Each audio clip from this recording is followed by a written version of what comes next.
മറ്റൊരു മനുഷ്യൻ്റെ പെയിനും ബുദ്ധിമുട്ടുകളും പ്രശ്നങ്ങളും മനസ്സിലാക്കാൻ പറ്റുന്നവന് മാത്രമേ സെയിൽസും ബിസിനസ്സും ചെയ്യാൻ പറ്റൂ. ഒരു റീൽ വീഡിയോ അല്ലെങ്കിൽ ഒരു പോസ്റ്റർ മാക്സിമം ഓർഗാനിക് വ്യൂസ് കിട്ടാൻ എന്തൊക്കെ എലമെന്റ്സ് അതിൽ ഉണ്ടാവണം എന്ന് പറഞ്ഞാൽ, സാർ അതിൻ്റെ ക്വാളിറ്റി നന്നായിരിക്കണം, ക്യാമറ ക്വാളിറ്റി ആയിരിക്കണം, മൈക്ക് സൂപ്പർ ആയിരിക്കണം എന്നൊക്കെ പറയും. അത് കഴിഞ്ഞ് അതിനപ്പുറത്തേക്കൊന്നും അറിയില്ല. ഇന്ന് ബ്രാൻഡ് യാത്രയിൽ സ്പെഷ്യൽ ഗസ്റ്റുകളായി എത്തിയിട്ടുള്ളത് ഇസെക് സൊല്യൂഷന്റെയും അതുപോലെ തന്നെ ബിസ്മെന്റോറ സൊല്യൂഷന്റെയും ഫൗണ്ടേഴ്സ് ആയിട്ടുള്ള മിജോ ജോസഫും ജാക്സൺ ജോസും ആണ് എത്തിയിട്ടുള്ളത്. നമ്മൾ ആളുകളുടെ പ്രശ്നങ്ങൾ മനസ്സിലാക്കി, ആളുകളുടെ നീഡ് മനസ്സിലാക്കി, അവർക്ക് വേണ്ട രീതിയിൽ നമ്മൾ അവർക്ക് ആ പ്രൊഡക്റ്റ് നമുക്ക് സെല്ല് ചെയ്യാൻ സാധിക്കണം. എന്തുകൊണ്ട് സെയിൽസ് ജോബിലേക്ക് വന്നു? അപ്പോൾ അവർ പറയും, എനിക്ക് കമ്മ്യൂണിക്കേറ്റ് ചെയ്യാൻ ഭയങ്കര ഇഷ്ടമാണ്, എനിക്ക് സംസാരിക്കാൻ കൊതിയാണ്, പിന്നെ സംസാരിക്കാൻ ഇഷ്ടമായിട്ട് ഒക്കെ വെറുതെ പറയുന്നതാ ചിലവര്. 3 months 3 മാസത്തേക്കാൾ കൂടുതൽ ആരൊക്കെ ഞങ്ങളുടെ സർവീസ് എടുക്കുന്നുണ്ടോ, ഇവിടെ ആരും കൊടുക്കാത്ത, ഒരു കൺസൾട്ടന്റും ഒരു ട്രെയിനറും കൊടുക്കാത്ത സാധനം ഞങ്ങൾ കൊടുക്കാറുണ്ട്. മിനിമം 9 to 15% ഗ്രോത്തിന്റെ ഉറപ്പ്. 2 ടൈപ്പ് ക്ലയൻസ് വരാം. അവർ ഓൾറെഡി ഫിക്സ്ഡ് മൈൻഡ് ആയിട്ടായിരിക്കും വരാം. എനിക്ക് വേണ്ടത് ഡിജിറ്റൽ മാർക്കറ്റിംഗ് ആണ്, 2 എനിക്ക് വേണ്ടത് സെയിൽസ് ട്രെയിനിങ് ആണ്. അപ്പോൾ അവർ വന്നിട്ട് ആദ്യം ഞങ്ങളോട് പറയും, എനിക്ക് ഇന്നതാണ് വേണ്ടത്, അല്ലെങ്കിൽ നിങ്ങളുടെ അടുത്ത് എന്തൊക്കെ സർവീസ് ഉണ്ട് പറയും, ഞങ്ങൾ എടുക്കാം. അങ്ങനെ പറയുന്ന സെറ്റ് ഓഫ് ക്ലയൻസ് ഉണ്ട്. പണ്ടൊക്കെ കേട്ടിട്ടില്ല, ചിലപ്പോൾ പണ്ടല്ല ഇപ്പോഴും കേട്ടിട്ടുണ്ടോ, സെയിൽസ് എന്ന് പറഞ്ഞു കഴിഞ്ഞാൽ പ്രഷർ ജോബാണ്. എന്തുകൊണ്ടാണ് പ്രഷർ ജോബ് വരുന്നേ? കിട്ടുന്ന ലീഡ് അതിനെ അനലൈസ് ചെയ്യാൻ പറ്റണില്ല. ഞങ്ങൾ വെറുതെ ലീഡ് ജനറേറ്റ് ചെയ്യലല്ല ചെയ്യാം, ലീഡ്സ് ജനറേറ്റ് ചെയ്യാൻ നോക്കും, എന്നിട്ട് ടെസ്റ്റ് ചെയ്യും, അവരെക്കുറിച്ച് പഠിക്കും, ക്ലയൻറ്റിനെ കുറിച്ചും കോമ്പറ്റീറ്ററിനെ കുറിച്ചും പ്രൊഡക്റ്റിനെ കുറിച്ചും എല്ലാം പഠിച്ചിട്ട് അവർക്ക് വർക്ക് ആവുന്ന സ്ട്രാറ്റജി ഞങ്ങൾ ഡെവലപ്പ് ചെയ്ത് മാർക്കറ്റർക്കും കൊടുക്കും, സെയിൽസ് ടീമിനും കൊടുക്കും.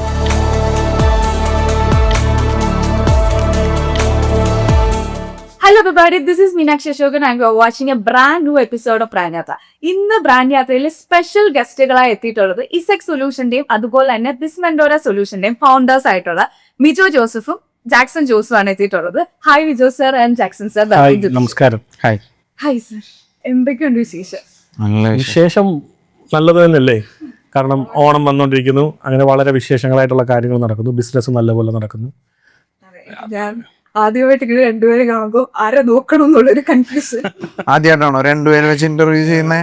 കുഴപ്പമില്ല, ഞങ്ങൾ ഇതൊക്കെ ഇനി പഠിപ്പിച്ചുതരാം എങ്ങനെ ചെയ്യണം എന്നൊക്കെ. സോ 2 പേരെ ചെയ്യുമ്പോഴല്ലേ ഈസി.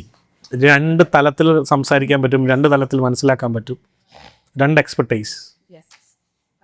ഞാൻ ഫസ്റ്റ് തന്നെ ചോദിക്കുക, നമ്മളിപ്പം ഇസെക് സൊല്യൂഷന്റെ വെബ്സൈറ്റ് എടുത്ത് നോക്കുമ്പോൾ അതിൽ ഫസ്റ്റ് ടാഗ് ലൈൻ എന്ന് പറയുന്നത് 2 companies 1 mission എന്നുള്ളതാണ്. എന്താണ് ആക്ച്വലി ആ ഒരു മിഷൻ, അല്ലെങ്കിൽ എന്താണ് ബിസ്മെന്റോറ സൊല്യൂഷനും അതുപോലെ തന്നെ ഇസെക് സൊല്യൂഷനും തമ്മിലുള്ള കണക്ഷൻ? വളരെ സിമ്പിളായിട്ട് പറഞ്ഞു കഴിഞ്ഞാൽ 2 company 1 mission എന്ന് പറഞ്ഞാൽ നമ്മുടെ ഈ ലോകത്തിൻ്റെ സ്പന്ദനം സെയിൽസിലാണ്. യാഥാർത്ഥ്യം അതാണ്. ഓക്കെ, കണക്കിലൊന്നുമല്ല. ഈ സെയിൽസ് എന്ന് പറയുന്ന ആസ്പെക്റ്റ് ഉണ്ടെങ്കിൽ മാത്രമേ നമ്മുടെ എക്കോണമി പോലും ഉള്ളൂ.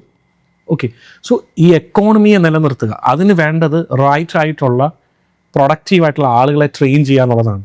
സോ ഇസെക് സൊല്യൂഷൻ ബിസ്മെന്റോറ ഒന്നിച്ച് ചെയ്യുന്നത് പ്രൊഡക്റ്റീവായിട്ടുള്ള പ്രിഡിക്റ്റബിൾ റവന്യൂ സ്ട്രക്ചർ ക്രിയേറ്റ് ചെയ്യാൻ പറ്റുന്ന സെയിൽസ് ടീമിനെ ക്രിയേറ്റ് ചെയ്യുക, ആ സെയിൽസ് ടീമിന് വേണ്ട വണ്ടർഫുൾ ആയിട്ടുള്ള ലീഡ്സിനെ ജനറേറ്റ് ചെയ്യുക, ഒരു കമ്പനിക്ക് വേണ്ടതായിട്ടുള്ള കൃത്യമായ സ്ട്രക്ചർ ചെയ്ത് കൊടുക്കുക.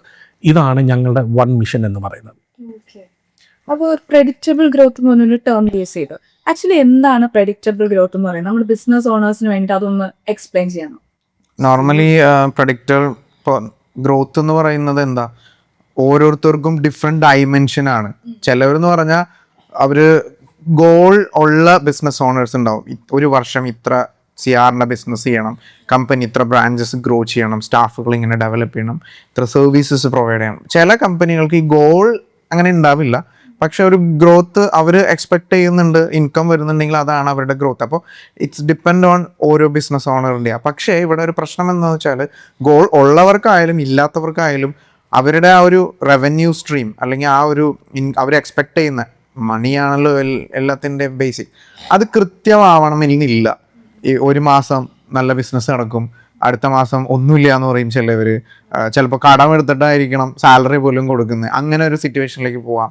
ചില കമ്പനികൾ ഫുൾ ടോട്ടൽ ക്ലോസ്ഡ് ആയി പോവാം. അപ്പോൾ അവിടെ അൺപ്രഡിക്റ്റബിൾ ആണ് എല്ലാം അവരെ സംബന്ധിച്ചിടത്തോളം. ആ കാര്യം വരാൻ പാടില്ല. എപ്പോഴും നമുക്ക് ഒരു സേഫ് സൈഡിലായിരിക്കണം ബിസിനസ് ഗ്രോ ചെയ്ത് പോകണ്ടേ. ഒരു ബാക്കപ്പ് ആയിരിക്കാം, അല്ലെങ്കിൽ പല മെത്തേഡ്സ് ഉണ്ട് അതിൽ.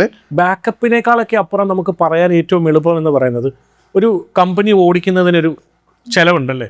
ഒരു മാസം ഇപ്പോൾ ഒരു 5 ലക്ഷമാണെന്നിരിക്കട്ടെ, മിനിമം എല്ലാ മാസം എനിക്ക് 5 ലക്ഷം രൂപയുടെ വരുമാനം ഉണ്ടാകുമെന്ന് ഒരു ബിസിനസ് ഓണറിന് ഉണ്ടാക്കി കൊടുക്കുന്ന ഒരു കോൺഫിഡൻസ്. എന്ത് സംഭവിച്ചാലും എനിക്ക് ഇത്ര സെയിൽ നടക്കും. അതിനെ 5 ആക്കാം, 10 ആക്കാം, 30 ആക്കാം, what ever it is. Clear ആയിട്ടുള്ളൊരു സ്ട്രക്ചർ ഡ്രിവൺ ആയിട്ടുള്ള ഒരു പ്രിഡിക്റ്റബിൾ ഗ്രോത്ത് സ്ട്രാറ്റജി സെയിൽസിലൂടെയോ മാർക്കറ്റിങ്ങിലൂടെയും ബ്രാൻഡിങ്ങിലൂടെയും അല്ലെങ്കിൽ അവരുടെ പേഴ്സണൽ ബ്രാൻഡിങ്ങിലൂടെ മാത്രം നടക്കുന്ന ഒരു റൈറ്റ് സൊല്യൂഷൻ. അതിനെ ഇംപ്ലിമെൻറ്റ് ചെയ്യുക എന്നുള്ളതാണ് ജാക്സണും മിജോയും അല്ലെങ്കിൽ എസാക് സൊല്യൂഷൻ ആൻഡ് ബിസ്മെൻറ്റോറ സൊല്യൂഷൻ ചെയ്യുന്നത്. ഒരു എഫക്റ്റീവ് സൊല്യൂഷൻ, വാക്കുകളല്ല. കഴിഞ്ഞ ദിവസങ്ങളിൽ പോലും ഞങ്ങളൊരു ഒരു ക്ലയൻറ്റിൻ്റെ അടുത്ത് പോയപ്പോൾ ആ ക്ലയൻറ്റ് ഞങ്ങളോട് പറഞ്ഞു, ഒരുപാട് പേരുണ്ട് കുറേ സംസാരിക്കുന്നവർ, ഞങ്ങൾക്ക് നിങ്ങൾ അതേപോലെ സംസാരിക്കാനാണ് ഇങ്ങോട്ട് വരുന്നതെങ്കിൽ എനിക്ക് വേണ്ട. ഞങ്ങൾ പറഞ്ഞു, ഞങ്ങൾ സംസാരിക്കുകയല്ല ചെയ്യുന്നത്, ഞങ്ങൾ ചെയ്യുന്നത് ഇംപ്ലിമെൻറ്റേഷൻസ് ആണ്. ഞങ്ങളാണ് ഇന്ത്യയിലെ ആദ്യത്തെ practical oriented and syllabus based trainers. Sales training ഇവിടെ ഒരുപാട് പേര് കൊടുക്കുന്നുണ്ട്. നമ്മുടെ ഇന്ത്യയിൽ നോക്കിക്കഴിഞ്ഞാൽ 8 ലക്ഷത്തിലധികം കാണും. അവിടെ ഞങ്ങൾ എന്ത് ഡിഫറൻസ് കൊണ്ടുവരണം എന്ന് ഞങ്ങൾ ചിന്തിച്ചത് കൊണ്ടാണ് പ്രാക്ടിക്കൽ ഓറിയൻറ്റഡ്. ഇപ്പോൾ ഒരാളോട് തൂക്കാൻ പറയാണ്, അയാളെ തൂക്കാൻ കാണിച്ചു കൊടുക്കണ്ടേ. അപ്പം ഞങ്ങൾ അവരെ ക്ലോസ് ചെയ്ത് പഠിപ്പിച്ചിട്ടാണ് സെയിൽസ് ട്രെയിനിങ് ചെയ്യാറുള്ളത്. So that is the major difference. അപ്പം ഞങ്ങളുടെ വിഷൻ അതുകൊണ്ടാണ് അവരുടെ മിഷനുമായിട്ട് അലൈൻ ആവുന്നത്. ഞങ്ങളെപ്പോഴും ഒരു ബ്രാൻഡിന് വേണം, ഓക്കെ എനിക്ക് ഒരു വർഷം കൊണ്ട് 1 കോടിയിലേക്ക് എത്തണം, ആ സ്വപ്നത്തിനെ അലൈൻ ചെയ്താണ് ഞങ്ങളുടെ സ്ട്രക്ചർ പോകുന്നത്. അല്ലാതെ നമുക്ക് നിങ്ങൾ ഈ പൈസ ഇറക്ക് നമുക്ക് 5 വർഷം കൊണ്ട് നോക്കാം എന്നല്ല. ഞങ്ങളെപ്പോഴും പറയുന്നത്, ഓക്കെ നിങ്ങൾക്കിത് എന്താണ് വേണ്ടത്, അതിനോടൊപ്പം അലൈൻ ചെയ്ത് സ്ട്രക്ചർ ചെയ്യുന്ന രീതിയാണ് ഞങ്ങളുടെ.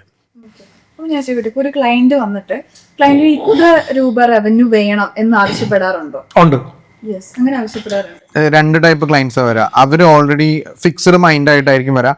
എനിക്ക് വേണ്ടത് ഡിജിറ്റൽ മാർക്കറ്റിംഗ് ആണ്, 2 എനിക്ക് വേണ്ടത് സെയിൽസ് ട്രെയിനിങ് ആണ്. അപ്പോൾ അവർ വന്നിട്ട് ആദ്യം ഞങ്ങളോട് പറയും, എനിക്ക് ഇന്നതാണ് വേണ്ടത്, അല്ലെങ്കിൽ നിങ്ങളുടെ അടുത്ത് എന്തൊക്കെ സർവീസ് ഉണ്ട് പറയും, ഞങ്ങൾ എടുക്കാം. അങ്ങനെ പറയുന്ന സെറ്റ് ഓഫ് ക്ലയൻസ് ഉണ്ട്. മറ്റൊരു രണ്ടാമത്തെ സെക്ഷൻ എന്ന് പറയുന്നത്, പല കാറ്റഗറി ഉണ്ട്, എന്നാലും മേജർ 2 എന്ന് പറയുന്നത്, ഒന്ന് അവർ ക്ലിയർ ആയിട്ട് പറയും, എനിക്ക് ഇപ്പോൾ ഇത്രയാണ് ഗ്രോത്ത്, അതായത് 1 കോടി രൂപയാണ് മന്ത്ലി വന്നുകൊണ്ടിരിക്കുന്നത്, അല്ലെങ്കിൽ 50 ലക്ഷം. അവർക്ക് അതിനെ ഒരു 0.5% അല്ലെങ്കിൽ ഡബിൾ ആക്കണം, അല്ലെങ്കിൽ ഇപ്പോൾ 1 ഉള്ളവർക്ക് 1.5 ആക്കണം, അല്ലെങ്കിൽ 2 ആക്കണം, അല്ലെങ്കിൽ ഈ ഒരു 6 മന്ത് കഴിയുമ്പോൾ ഇത്ര ഗ്രോത്തിലേക്ക് എത്തണം എന്നൊക്കെയുള്ളൊരു ക്ലിയർ സ്ട്രാറ്റജി, അവർക്കൊരു വിഷൻ ഗോൾ എനിക്ക് ഉണ്ടാവും. അപ്പോൾ അങ്ങനെയുള്ളവർ ആദ്യം അതാ പറയുക, എനിക്ക് ഇതാണ് ആക്കണ്ടേ, അപ്പോൾ എനിക്ക് അതിനായിട്ട് എന്ത് ചെയ്യണം, നിങ്ങൾക്ക് അതിൽ എന്തൊക്കെ ചെയ്തു തരാൻ പറ്റും, ഏതൊക്കെ സർവീസസ് ഞങ്ങളുമായിട്ട് അസോസിയേറ്റ് ചെയ്ത് ചെയ്താൽ ഞങ്ങൾക്ക് ഇതിലേക്ക് എത്തിച്ചേരാൻ പറ്റും എന്നൊക്കെ അവർ ക്ലിയർ ആയിട്ട് ചോദിക്കും. സോ അതനുസരിച്ച് ആയിരിക്കും നമ്മുടെ മറ്റുള്ള ഡിസ്കഷൻസ് ആക്ടിവിറ്റീസ് ഒക്കെ ഞങ്ങൾ ഡിസൈൻ ചെയ്യുക. ഇപ്പം മിക്ക ആൾക്കാർക്കും ഉള്ള ഡൗട്ട് ആയിരിക്കും, സെയിൽസും മാർക്കറ്റിംഗും ഒരേപോലെ ആണോ, അല്ലെങ്കിൽ ഏതെങ്കിലും ഒന്ന് ചെയ്താൽ മതിയോ? അങ്ങനെ അപ്പൊ അത് അത്രേ ഉള്ളൂ. ഇപ്പൊ ഒരു കാറ് 4 ടയർ ഉണ്ട്, എന്നിട്ട് പറയാണ് 1 ടയർ അഴിച്ചു വെച്ചിട്ട് അല്ലെങ്കിൽ 2 ടയർ അഴിച്ചു വെച്ചിട്ട് വണ്ടി ഓടിക്കാൻ പറഞ്ഞു കഴിഞ്ഞാൽ ആർക്കെങ്കിലും ഓടിക്കാൻ പറ്റുമോ? പറ്റുമായിരിക്കും. അതിന്റെ എന്താ പറയുക, റിം ഉണ്ടല്ലോ, റിം വെച്ച് വണ്ടി ഓടിക്കാം. അപ്പോൾ 120 കിലോമീറ്റർ സ്പീഡിൽ പോകേണ്ട വണ്ടി എത്ര കിലോമീറ്റർ സ്പീഡിലായിരിക്കും ഓടുക? 10 പോലും ഓടത്തില്ല, 3 km/h സ്പീഡിലായിരിക്കും ഓടുക. തന്നെ അടുത്ത വളവിൽ ചെല്ലുമ്പോൾ വണ്ടി തീ കത്തി ഡാമേജ് ആയി നശിച്ചു പോകും.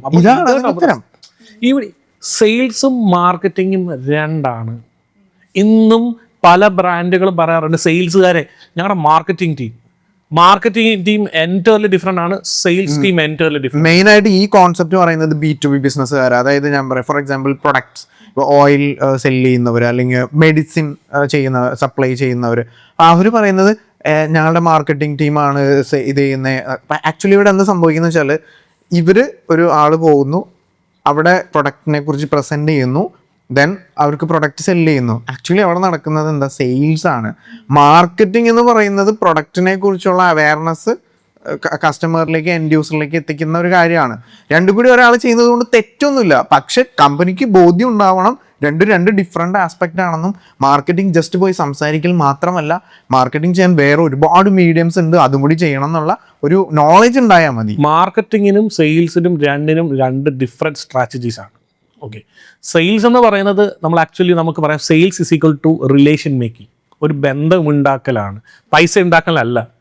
സെയിൽസ് എന്ന് പറയുന്നത് just not only revenue making, solution providing ആണ് സെയിൽസ്. നമ്മൾക്ക് നല്ലൊരു സൊല്യൂഷൻ തരുന്ന നല്ലൊരു സെയിൽസ്മാനോട് നമുക്ക് നല്ല ബന്ധമുണ്ടാകും, നമുക്ക് അയാളെ മനസ്സിലാക്കാൻ പറ്റും, റാപ്പോ ബിൽഡ് ഉണ്ടാവും, അവർക്ക് നമ്മുടെ പെയിൻ മനസ്സിലാക്കാൻ കഴിയുമെന്ന് ഏത് കസ്റ്റമർ എപ്പോൾ മനസ്സിലാക്കുന്നോ ആ സമയത്താണ് അവിടെ ക്ലോസിംഗ് നടക്കുന്നത്, അപ്പോഴാണ് അവിടെ റവന്യൂ കിട്ടുന്നത്. So better sales person should understand their customer and more over they try to make a rapport with them. ഞങ്ങൾ എപ്പോഴും പറയാറുണ്ട്, ഞങ്ങളുടെ മേജർ ട്രെയിനിങ് സബ്ജക്ട്സ് പോലും അത് തന്നെയാണ്. Psychology of sales and purchase, rapport build with your customer, how to understand your customer, objection handling, and അവസാനമാണ് ഞങ്ങൾ sales closing techniques പഠിപ്പിക്കുന്നത്.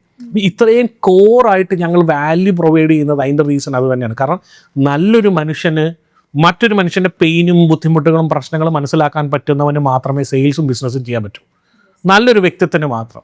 അല്ലെങ്കിൽ അൺഎത്തിക്കൽ ബിസിനസ് ആയിരിക്കും അത്. കാരണം അവിടെ ആരുടെയും പെയിൻ ഇല്ല, ആരുടെ ഒരു പ്രശ്നങ്ങൾ എന്ത് എന്ത് നടന്നോട്ടെ, അത് സിംഗിൾ ഇതാണ്. ഇപ്പം ചില പ്രോഡക്റ്റ് മീനാക്ഷി ഉൾപ്പെടെ അല്ലെങ്കിൽ കാണുന്ന പലരും ഒറ്റവട്ടം വാങ്ങിച്ചിട്ടുണ്ടാവുള്ളൂ. അത് ആ പർട്ടിക്കുലർ ബിസിനസ്സോ അല്ലെ ആ സെയിൽസുകാരന് എങ്ങനെയോ ബുദ്ധി കാണിച്ചത് വാങ്ങിച്ച് ഉപയോഗിച്ചപ്പോഴാണ് അത് കൊള്ളത്തില്ല, അവിടെ റീറ്റൈനിങ് ഇല്ല. അവർ 10 പേരോട് പറയുന്നതാണ് അവിടെ ഒന്നും പോലെ, അവിടെ എൻഡ് കഴിഞ്ഞു, അവിടെ വീണ്ടും ആ ഒരു കസ്റ്റമർ അവിടെ വരുന്നില്ല. നമ്മൾ പഠിപ്പിക്കുന്ന അങ്ങനെയല്ല. റൈറ്റ് ആയിട്ടുള്ള പ്രൊഡക്റ്റ് റൈറ്റ് ആയിട്ട് നീഷുള്ള ആളുകൾക്ക് സെല്ല് ചെയ്യുക, അവരുമായിട്ട് ബന്ധമുണ്ടാക്കുക, ആ റിട്ടൻഷൻ മെയിൻറ്റെയിൻ ചെയ്യുക. ഇതാണ് ഇത്. ആക്ച്വലി സെയിൽസ് എന്ന് കേൾക്കുമ്പോൾ എല്ലാവർക്കും ഫസ്റ്റ് മണിയാണ്. അതായത് നമ്മൾ ക്ലോസ് ചെയ്ത് കഴിഞ്ഞാൽ നമുക്ക് എക്സ്ട്രാ ഇൻകം കയറുമല്ലോ. ഞാൻ ഓൾമോസ്റ്റ് എല്ലാവരും അങ്ങനെ തന്നെയാണ് സംസാരിക്കുന്നത്, കേൾക്കുന്നത്. ആദ്യമായിട്ടാണ് ഒരു ഡിഫറെന്റ് ഒപ്പീനിയൻ അല്ലെങ്കിൽ ഒരു ഇത് കേൾക്കുന്നത്. അത് അങ്ങനെ സെയിൽസ് എന്ന് പറഞ്ഞു കഴിഞ്ഞാൽ കച്ചവടമാണ്, പ്രൊഡക്റ്റ് വിൽക്കലാണ്, ഇൻസെൻറ്റീവ് ഉണ്ടാക്കലാണ്, അല്ലെങ്കിൽ മണി മേക്കിംഗ് ആണെന്ന് മാത്രം ഒരു ഇൻറ്റൻഷൻ ഉണ്ടെങ്കിൽ അതിനൊരു പരിധി കഴിഞ്ഞ് കഴിഞ്ഞാൽ ഗ്രോ ചെയ്യാൻ ബുദ്ധിമുട്ടാണ്. കാരണം നമ്മൾ നമ്മുടെ ലൈഫിൽ എന്ത് കാര്യം ചെയ്യുമ്പോഴും അതിനൊരു സെർട്ടൈൻ ഒരു കോസ്റ്റ് വേണം. ലൈക്ക് ഇപ്പം ഫോർ എക്സാമ്പിൾ ഞാൻ പറയാം, ഇപ്പം ഞങ്ങൾ പേഴ്സണൽ ബ്രാൻഡിങ് കോച്ചിങ് ചെയ്യുമ്പോൾ എസ്പെഷ്യലി അല്ലെങ്കിൽ ഇപ്പോൾ ഒരു ഇൻഫ്ലുവൻസർ കോച്ചിങ് ചെയ്യുന്നു, ഓക്കെ, അപ്പോൾ കോണ്ടന്റ് ക്രിയേറ്റ് ചെയ്യണമല്ലോ. ഇപ്പം നിങ്ങളായാലും ചെയ്യുന്നത് കോണ്ടന്റ് ക്രിയേഷൻ ആണ്. അപ്പോൾ എന്തിനാണ് നിങ്ങൾ കോണ്ടന്റ് ക്രിയേറ്റ് ചെയ്യണമെന്നൊരു ചോദ്യം ചോദിക്കുമ്പോൾ എനിക്ക് അതിലൂടെ പൈസ കിട്ടാനാണ്, എനിക്ക് വ്യൂസ് കിട്ടണം, ഇതാണ് നോർമലി എല്ലാവരും പറയുക. ഡെഫിനറ്റ്ലി വ്യൂസ് കിട്ടാനോ ആയിക്കോട്ടെ, പൈസ കിട്ടാനോ അതല്ല എന്ന് പറയണല്ലോ, അതിനു വേണ്ടി ചെയ്യണം. പക്ഷേ ഒരു ഇൻറ്റൻഷൻ ഉണ്ടാവണം. എന്താ, ഇപ്പോൾ ഒരു ഇൻഫോർമേറ്റീവ് വീഡിയോ ചെയ്യുന്നവരാണെങ്കിൽ ആ വീഡിയോ ചെയ്യുന്നതിലൂടെ മില്യൺസ് ഓഫ് ആൾക്കാർക്ക് ഒരു യൂസ്ഫുൾ ആവണം. അയാൾക്ക് ഈ വീഡിയോയിലൂടെ, ഇപ്പം ഞാനാ ചെയ്യുന്നെങ്കിൽ എൻ്റെ വീഡിയോസിലൂടെ അയാൾക്ക് അയാളുടെ ലൈഫിൽ ചെറിയ മാറ്റങ്ങൾ ഉണ്ടാവാം, അല്ലെങ്കിൽ ഗൈഡൻസ് കിട്ടുന്നതാവാം, പുതിയ ബിസിനസ് ഓപ്പർച്യൂണിറ്റി അല്ലെങ്കിൽ ജോലി ഓപ്പർച്യൂണിറ്റി പഠിക്കുന്നതാവാം. അപ്പം അതിലൂടെ അയാളുടെ ലൈഫ് നല്ല രീതിയിലേക്ക് മാറും. മോശം രീതി മാറ്റുന്നവരുണ്ട് കേട്ടോ. അപ്പം നല്ല രീതിയിലേക്ക് മാറും എന്നുള്ള ആ ഇൻറ്റൻഷൻ സ്ട്രോങ് ആയിരിക്കണം. അങ്ങനെ ഞാൻ ചെയ്യുമ്പോൾ എനിക്ക് കണ്ടന്റിന് ക്ഷാമം ഉണ്ടാവില്ല, എനിക്ക് കൺസിസ്റ്റൻസി ഉണ്ടാവും. അതുപോലെ അത്രയും എനർജറ്റിക്കലി ആത്മാർത്ഥതയോടെ നമ്മളിത് ചെയ്യും. കിട്ടുന്നതാണ് എന്താ, returns, views, likes, share, monetisation, revenue, collaborations, ഇതെല്ലാം താനെ വരാൻ തുടങ്ങും. അപ്പോൾ അതേസമയം മണി ഫോക്കസ് ചെയ്തിട്ടാണ് ഇത് ചെയ്യുന്നതെങ്കിൽ വേറെ വഴിക്കൊക്കെ ആയിരിക്കും ഇതിൻ്റെ ഗ്രോത്ത്. അതുപോലെ തന്നെ സെയിൽസ് ചെയ്യുന്നൊരു വ്യക്തി എന്താ, എനിക്ക് എൻ്റെ മുന്നിൽ വരുന്ന പ്രോസ്പെക്റ്റിനെ ഹെൽപ്പ് ചെയ്യണം, മാക്സിമം ബെസ്റ്റ് ലെവലിൽ അയാളുടെ ലൈഫ് മാറണം, അയാളുടെ കമ്പനി മാറണം, അല്ലെങ്കിൽ അയാളുടെ പേഴ്സണാലിറ്റി മാറണം, എന്താണ് പ്രൊഡക്റ്റ് അനുസരിച്ച്. ആ ഒരു ഇൻറ്റൻഷനിലൂടെയാണ് സെയിൽസിന് അയാളുമായിട്ട് അപ്രോച്ച് ചെയ്യുന്നതെങ്കിൽ അവിടെ ഫസ്റ്റ് നടക്കുന്ന എന്താ, റിലേഷൻ മേക്കിംഗ് ആണ്. അയാൾ പിന്നെ സെയിൽസ് കഴിഞ്ഞ് കഴിയുമ്പോൾ അയാൾക്കൊരു സാറ്റിസ്ഫാക്ഷൻ കിട്ടി, സെയിൽസ് പേഴ്സണ് ഞാൻ എന്തോ നല്ലത് ചെയ്തു. അതിൻ്റെ ഒപ്പം കിട്ടുന്ന എന്താ, സാലറി, ബെനിഫിറ്റ്സ്, സക്സസ് ആയി. പിന്നെ അതിനോടൊപ്പം തന്നെ കിട്ടുന്നതാണ് ജീവിതകാലം മൊത്തം അയാൾ പറയുന്ന കേൾക്കുന്ന നല്ലൊരു കസ്റ്റമർ. നല്ലൊരു സെയിൽസ് പേഴ്സണ് ഇപ്പോൾ ഇത്ര ചിന്തിച്ചാൽ മതി. എന്നോടിപ്പം മീനാക്ഷി ചോദിക്കുകയാണ്, ജാക്സൺ സാറിൻ്റെ നെറ്റ് വർത്ത് എത്രയാണെന്ന് ചോദിച്ചാൽ ഞാൻ പറയും എൻ്റെ നെറ്റ് വർത്ത് അല്ല, എനിക്ക് നെറ്റ്വർക്കാണ് ഞാൻ പറയും ഏറ്റവും നല്ലത്. കാരണം ഞാൻ പണ്ട് മുതൽ ഞാൻ സെയിൽസ് ഇൻഡസ്ട്രിയിൽ വർക്ക് ചെയ്ത ഒരാളാണ്. എനിക്കിന്ന് ഇന്ത്യയിലല്ല, ഇന്ത്യക്ക് പുറത്തും എവിടെ ചെന്നാലും ഒരാളെങ്കിലും അറിയാവുന്നത് ഞാൻ സെയിൽസുകാരനായതുകൊണ്ട്, ഞാൻ ഉണ്ടാക്കിയ നല്ല ബന്ധമായതുകൊണ്ട് എനിക്കിന്നും ഈസിയാണ്. ഞാനൊരു പ്രൊഡക്റ്റ് ഇറക്കുകയാണ്, ഞാൻ ജോലി ചെയ്ത് സെയിൽസ് ഇൻഡസ്ട്രിയിൽ നിന്ന് ഇറങ്ങി ഞാൻ ട്രെയിനിങ്ങിലേക്ക് വന്ന സമയത്ത്, അന്ന് ഞാൻ ട്രെയിനറാണ്, ഞാൻ സ്വന്തമായിട്ട് ഞങ്ങൾ തുടങ്ങുന്ന സമയത്ത് എന്നെ ഹെൽപ്പ് ചെയ്തത് മൊത്തം എൻ്റെ പഴയ കസ്റ്റമേഴ്സാണ്. ഞാൻ അവരോട് പറഞ്ഞു നമ്മൾ ഇതുപോലെ കമ്പനി എല്ലാം ചെയ്ത് ഞാൻ ട്രെയിനിങ്സ് എടുക്കാൻ പോവാണ്, ഞാൻ നല്ല ബന്ധം ഉണ്ടാക്കിയിട്ടില്ലെങ്കിൽ എനിക്ക് ഇവരെ അപ്രോച്ച് ചെയ്യാൻ പറ്റുമോ? സോ ഇന്നും ഇപ്പോഴും നമുക്ക് ആ വാല്യൂ തരുന്നത് ഇതാണ്. നമ്മൾ ആളുകളുടെ പ്രശ്നങ്ങൾ മനസ്സിലാക്കി, ആളുകളുടെ നീഡ് മനസ്സിലാക്കി, അവർക്ക് വേണ്ട രീതിയിൽ നമ്മൾ അവർക്ക് ആ പ്രൊഡക്റ്റ് നമുക്ക് സെല്ല് ചെയ്യാൻ സാധിക്കണം. വാല്യൂ പ്രപ്പോസ് വെച്ചിട്ട് അവിടെ നടക്കണം, കൃത്യമായി അവരുടെ നീഷ് അനാലിസിസ് നടക്കണം, അവരുടെ നീഡ് അനാലിസിസ് നടക്കണം. എന്നിട്ട് വേണം നമ്മൾ ചെയ്യാൻ. എന്തും പറഞ്ഞ് സെല്ല് ചെയ്യുന്നത് ശരിയല്ല. Everybody in sales but everybody can do sales. എല്ലാവരും സെയിൽസിലാണ്, പക്ഷെ എല്ലാവർക്കും സെയിൽസ് ചെയ്യാൻ പറ്റില്ല. നമ്മൾ പറയത്തില്ല എല്ലാവർക്കും പ്രണയം പറ്റില്ല, എല്ലാവർക്കും കല്യാണം പറ്റില്ല, എല്ലാവർക്കും ജോലി പറ്റില്ല. അതേപോലെ എല്ലാവർക്കും സെയിൽസ് ചെയ്യാനും പറ്റില്ല. പിന്നെ ഓരോന്നിനും ഓരോ തരമാണ്. മുട്ട വിൽക്കുന്നവന് മുട്ടയെ വിൽക്കാൻ പറ്റും, അവന് കാറ് വിൽക്കാൻ പറ്റത്തില്ല. കാറ് വിൽക്കുന്നവന് ബൈക്ക് വിൽക്കാൻ പറ്റില്ല, ബൈക്ക് വിൽക്കുന്നവന് മറ്റു പ്രോഡക്റ്റ് വിൽക്കാൻ പറ്റില്ല. ഓരോ പ്രോഡക്റ്റ് വിൽക്കാനും അതിന് തനതായ ചിന്താഗതികളും ആപ്റ്റിറ്റ്യൂഡും ഉള്ള ആളുകൾക്ക് മാത്രമേ അത് സാധിക്കത്തുള്ളൂ. അത് വിൽക്കാൻ പറ്റില്ല എന്ന് പറയുന്നതിന് ഒരു റീസൺ ഉണ്ട്. അതായത് ഇപ്പോൾ ആത്മാർത്ഥമായിട്ട്, അതായത് ഒരു സ്കിൽ ഡെവലപ്പ് ചെയ്ത് ചെയ്യണം എന്ന് പറയുന്ന ഒരു വ്യക്തിക്ക് ചില പ്രൊഡക്റ്റിനോടും ചില പെർട്ടിക്കുലർ സാധനങ്ങളോടും ഒരു ഇൻട്രസ്റ്റും ടേസ്റ്റും ഉണ്ടാവും, അതിനോടൊരു ഇമോഷണൽ കണക്ടിവിറ്റി ഉണ്ടാവും. അത് ചിലപ്പോൾ ചെറുപ്പം മുതലേ എങ്ങനെയൊക്കെ വന്നതാവാം.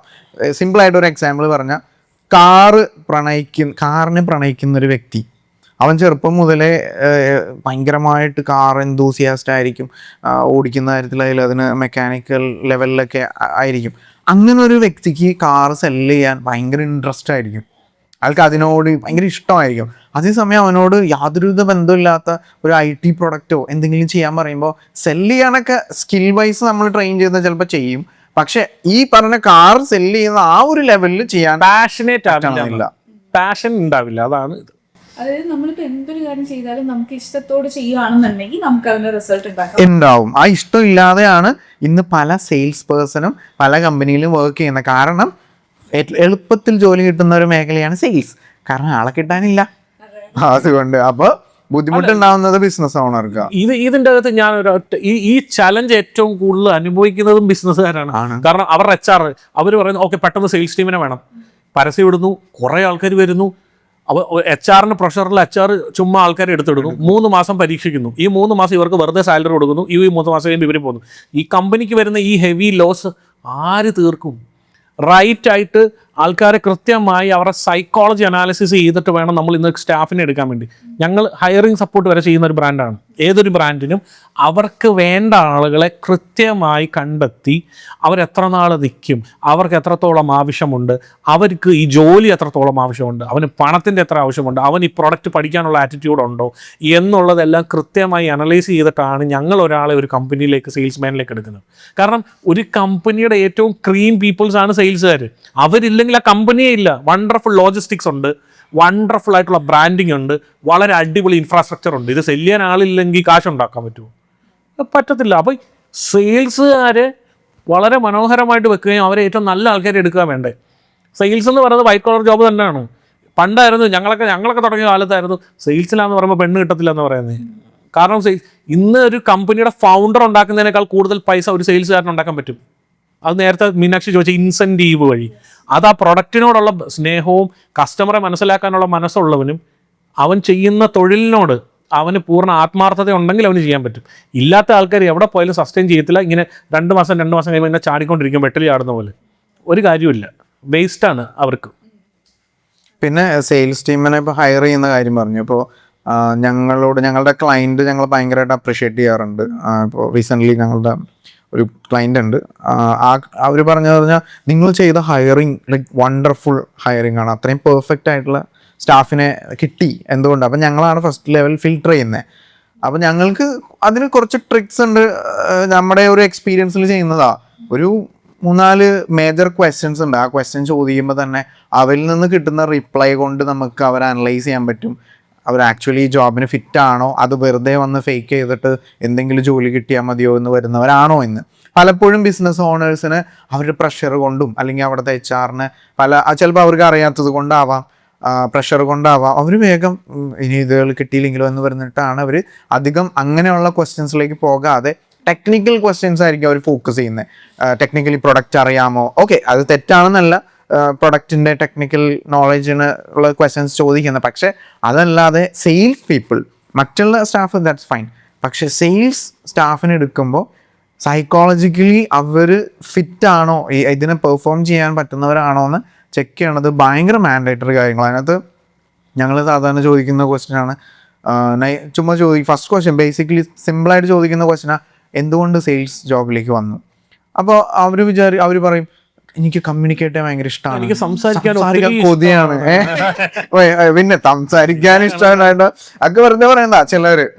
അപ്പൊ ഓക്കെ, എന്നാ ശരി, അങ്ങനെയാണെങ്കിൽ സാലറി തരാതെ സംസാരിക്കുന്ന ജോലിയിൽ വർക്ക് ചെയ്യാൻ റെഡിയാണോ എന്ന് വെറുതെ ചോദിച്ചു കഴിയുമ്പോൾ അല്ല അത് പറ്റില്ല.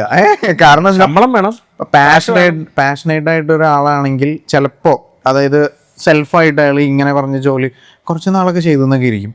പക്ഷേ മറ്റൊരു ചോദ്യം കൂടി ചോദിക്കുക അതിൻ്റെ ഒപ്പം, ഇൻസെൻറ്റീവും സാലറിയും ഒക്കെ പ്രൊവൈഡ് ചെയ്യും ഞങ്ങൾ. ഓക്കെ, അപ്പം നിങ്ങൾക്ക് എത്ര ഏൺ ചെയ്യാനാണ് താല്പര്യം, എത്ര മാക്സിമം നിങ്ങൾ ഏൺ ചെയ്യും, നിങ്ങൾക്ക് എത്രയാണ് നിങ്ങൾക്ക് വേണ്ടത് നിങ്ങളുടെ ലൈഫിൽ ഈ ഒരു മാസം പോവാൻ? അപ്പൊ ചിലര് 10,000 പറയും, ചിലര് 25,000 പറയും, ചിലര് 30,000 പറയും. 30,000 പറയാം. 30,000 കൊണ്ട് ജീവിക്കാൻ പറ്റൂ? അങ്ങനെയുള്ള ഒരാള് ഞങ്ങൾ എടുക്കില്ല. അങ്ങനെയുള്ള ഒരാള് റിയൽ സെയിൽസ് പേഴ്സൺ ആയിട്ട് വർക്ക് ചെയ്യില്ല.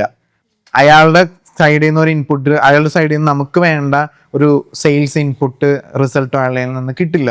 കാരണം എന്താ, അയാളെ സംബന്ധിച്ച് അയാളുടെ ഡ്രീം അത്ര ചെറുതാ. സെയിൽസിന് വരുന്നവരുടെ ഡ്രീം വലുതായിരിക്കും എപ്പോഴും. അവർക്ക് മിനിമം 1 lakh ആയിരിക്കും ഒരു മാസം.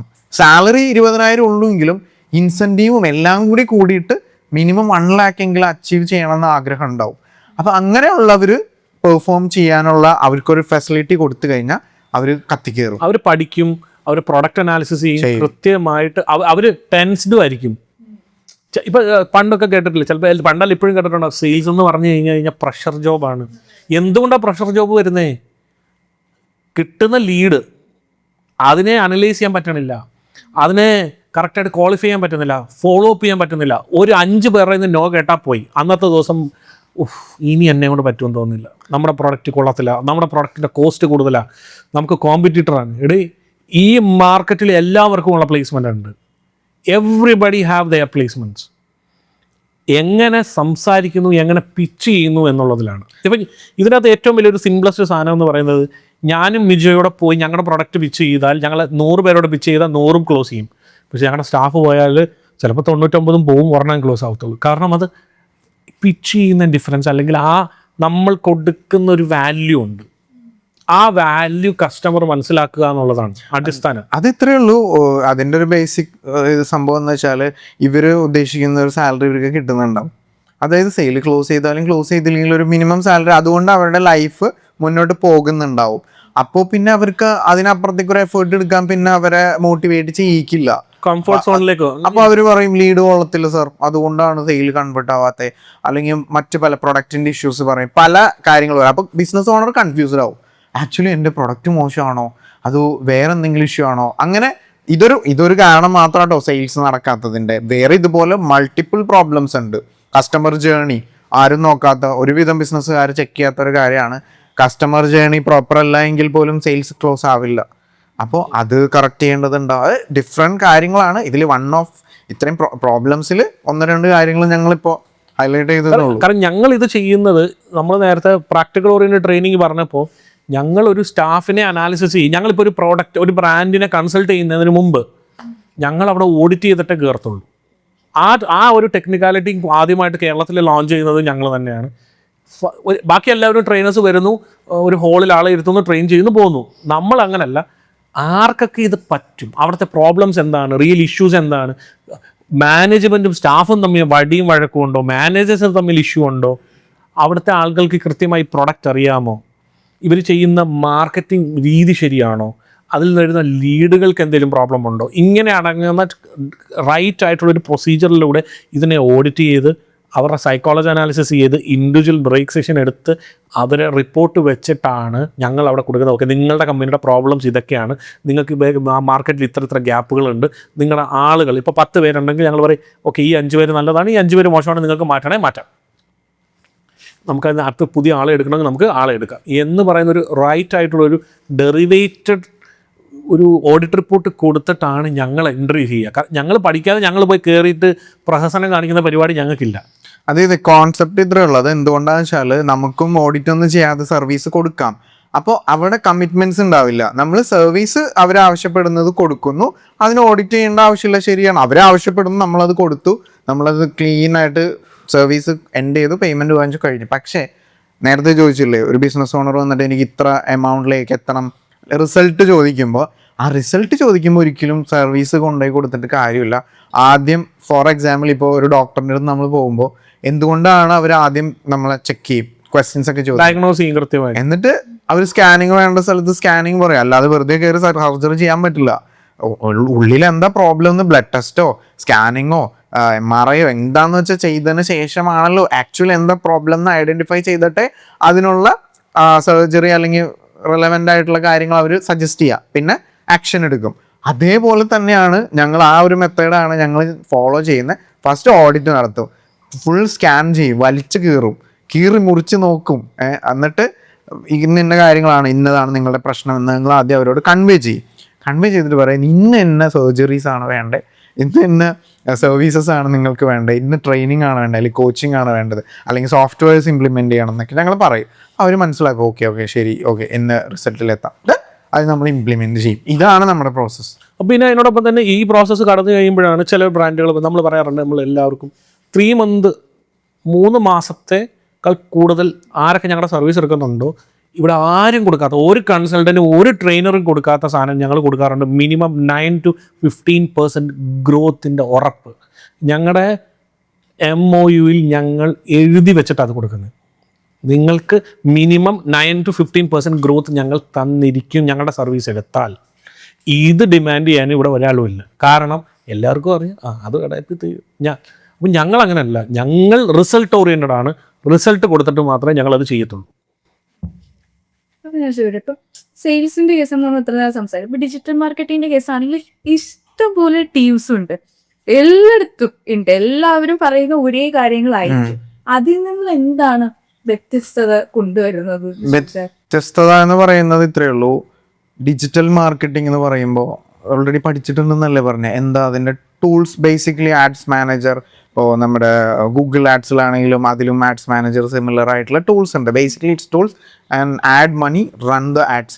ഇത് ഒരു ഇപ്പോഴത്തെ ലെവലിൽ എനിക്ക് തോന്നുന്ന ഒരു 10th ക്ലാസ്സിലെ കുട്ടിക്ക് പോലും ഇത് സിമ്പിളായിട്ട് ചെയ്യാൻ പറ്റും. അല്ലെങ്കിൽ യൂട്യൂബിൽ നോക്കിയാലും എവിടെ നോക്കിയാലും ഇത് വളരെ ബേസിക്കാണ് ഈ സാധനം.